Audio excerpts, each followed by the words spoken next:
An interesting thing happened over at Vice News. They did a whole documentary about rehabilitated sex offenders, making the case that the laws are too strict against them about how they can successfully reintegrate into society. And unfortunately for them, one of the subjects that they chose to sympathetically portray had a real twist at the end of theirs. I won't give it away. Let's take a listen. Like, we all out here in this world, and we all got to make it happen, and ain't nothing stopping me. So, like, I'm very hopeful and confident. After this interview, Ashif sent a picture of his penis to our producer. So I'm not laughing as hard because I've probably watched it over 100 times, maybe like 200 times. I can't, the cut of just like that straight to it, it is pure, perfect timing. And now apparently, so Mr. Ashif is in trouble because what he did there, unsolicited dick pic, is actually illegal in the city of Chicago. See, I was wondering about that. Actually, I support that law. I was gonna say, I feel like it should be. Great law. Because if you are like a flasher. No, that's what they call it cyber flashing. Yeah, it's actually illegal in the city of Chicago. It is the same thing. Right. So I actually support that.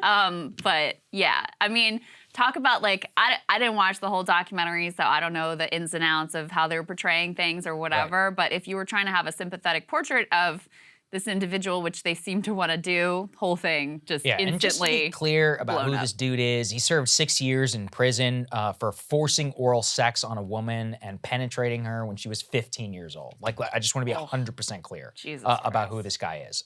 He claims he was wrongly convicted. Okay, just saying. That's who this person is. So, you know, if you're going to start with criminal justice reform, you can't resist like He says he claimed, his lawyer says he sent it by mistake. Okay, well then who are you sending? Who are you sending it to then? Yeah, it's like, were they overage? I would hope so. Oh I don't know. I find with a lot of these criminal justice reform types, I'm like, why don't you just focus on like weed and like other victimless crimes? And like, you don't actually, like some people are actually very bad, and we have. I mean, sex offenders is a really tough one. Especially it's not tough at all. People for me. who are like, I mean, well, in fact, you do something like that, you just serve a lot more than 6 years. There are a lot more sympathetic cases. I mean, obviously, I think we have an insane mass incarceration system, et cetera, but this was maybe not the individual to try to rehab with your puff piece. Yeah, that's right. Yeah. So anyway, I could not get over it. It was the funniest. I really have nothing to say about it other than it was hilarious, and so we had to share it with you. I just had to show it. It's like the Southwest thing we showed you all last week. Every once in a while, we got to change it up and put something positive on the channel. Okay, we'll see you guys later. Cable news is ripping us apart, dividing the country, making it impossible to function as a society, and making it impossible to know just what is true and what is false. But the good news is they are failing and they know it.